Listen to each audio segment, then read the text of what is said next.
30 मार्च 1729 थोरले बाजीराव पेशवे विरुद्ध मोहम्मद बंगश अशी एक मोठी लढाई झाली। खरं तर ही लढाई बुंदेलखंडाचे महाराज राजा छत्रसाल आणि मोहम्मद बंगश यांच्यात होती, पण थोरले बाजीराव हे राजा छत्रसाल यांच्या मदतीला आले होते। थोरले बाजीराव या लढाईत मध्यस्थी करण्याचं कारण म्हणजे बाजीरावांचा त्या काळात संपूर्ण भारतात दरारा होता आणि शिवराय आणि राजा छत्रसाल यांचे पूर्वीपासूनचे मैत्रीपूर्ण संबंध होते। ही लढाई कशी झाली हे पाहण्याअगोदर आपण शिवराय आणि छत्रसाल यांच्याबद्दल थोडक्यात पाहू।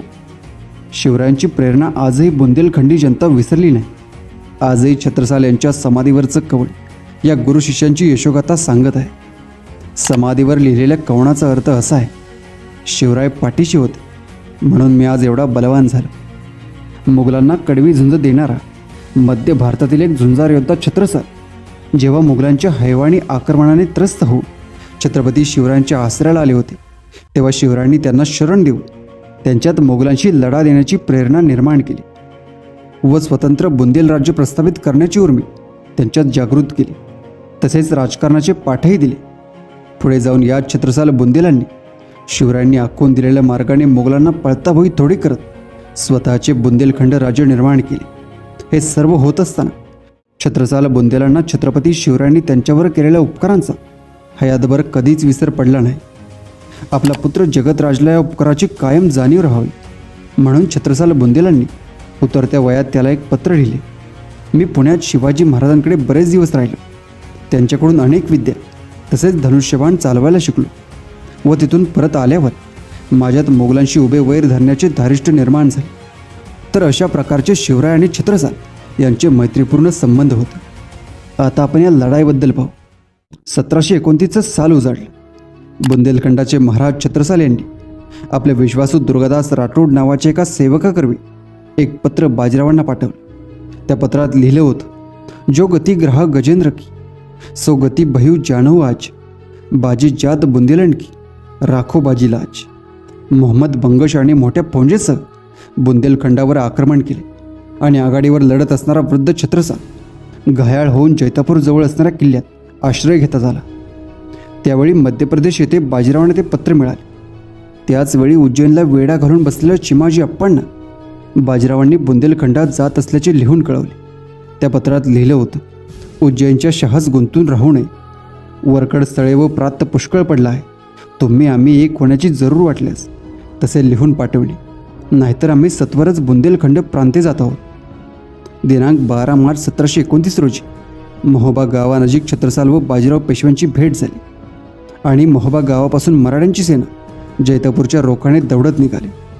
दिनांक 30 मार्च 1729 रोजी मराठे व बुंदेले विरुद्ध बंगश अशा लढाईला तोंड लागली। आपल्या अश्वावर बसून स्वतः पराक्रमाचे मूर्तिमंत अवतार थोरले बाजीराव आपला पराक्रम गाजवीत होते। अवघं मराठी लष्कर शौर्याची परिसीमा गाजवून लढत होतं। तुंबळ युद्ध झालं। मराठ्यांच्या सैन्याने बंगशच्या सैन्याला पुरतं झोडपून काढलं। बंगश बाजीरावांचा आवेश बघून थक्क झाला। बाजीरावांची 25,000ची फौज तर हर हर महादेवाच्या गर्जनावर गर्जना करत होती।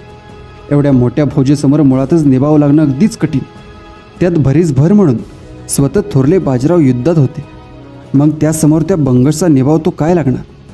काही घटिकांचं युद्ध होऊन चांगलाच झोडपलेला बंगश सैन्यासह जैतापूर किल्ल्याच्या आश्रयास गेला। दुसऱ्या दिवशी बुंदेल्यांच्या व मराठ्यांच्या संयुक्त फौजेने जैतापूर किल्ल्याला वेढा घातला। स्वतः थोरले बाजीराव घोड्यावर बसून वेढा आवळून बसले।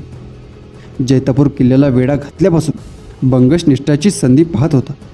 त्याचा भाग म्हणून थोरले बाजीराव बेसावत असतील तर त्यांना हरवणे सोपे होईल या हेतूने जैतापूर किल्ल्यातून उरले सुरले अवसान एकत्र करून बंगशने एक फौज मराठ्यांच्या सैन्यावर पाठवली। पण साक्षात छत्रपतींच्या वंशजांची फौज अखंड सावधान असावी या नीतीने वागणार याची कल्पना त्या बंगशला नसावी। बाजीराव सावधच होते। त्यांनी आलेला हल्ला तितक्याच द्वेषाने परतवून लावला। नंतर बंगशने दिल्लीला कुमक पाठवावे म्हणून खलिता धाडून दिला होता। त्यानुसार स्वतः बंगशचा पुत्र कायम खान 10,000 फौजेनिशी बुंदेलखंडाकडे निघाला होता।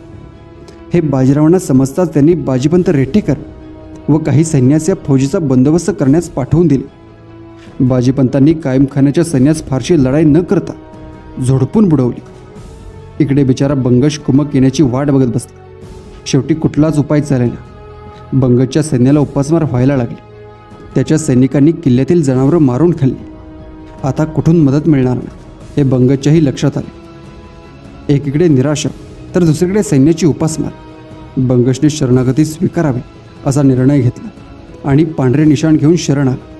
शरण आलेल्याला मरण नाही म्हणून बाजीरावांनी बंगशला माफ केले.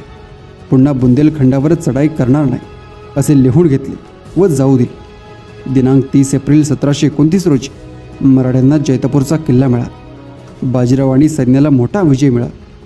छत्रसाल महाराजांनी थोरल्या पेशव्यांच्या सन्मानार्थ पन्ना येथे दरबार भरवला. अनेक नजराणे बाजीरावांना पेश केले गेले. छत्रसाल महाराजांनी खुश होऊन झाशी, हट्टा, सिरोज, बांदा, गडकोटा, कालपी तसेच झाशी प्रदेशात येणारा किल्ला व 2-2.5 लक्ष उत्पन्नाचा मुलूक नजर केला. तसेच मृत्यूसमयी छत्रसाल महाराजांनी आपल्या सगळ्या राज्याचा 1/3 हिस्सा थोरल्या पेशव्यांना दिला. असा मोठा जय मिळवून बाजीराव 23 मे रोजी जैतापूरहून निघाले आणि 16 जुलै रोजी पुण्यात पोहोचले.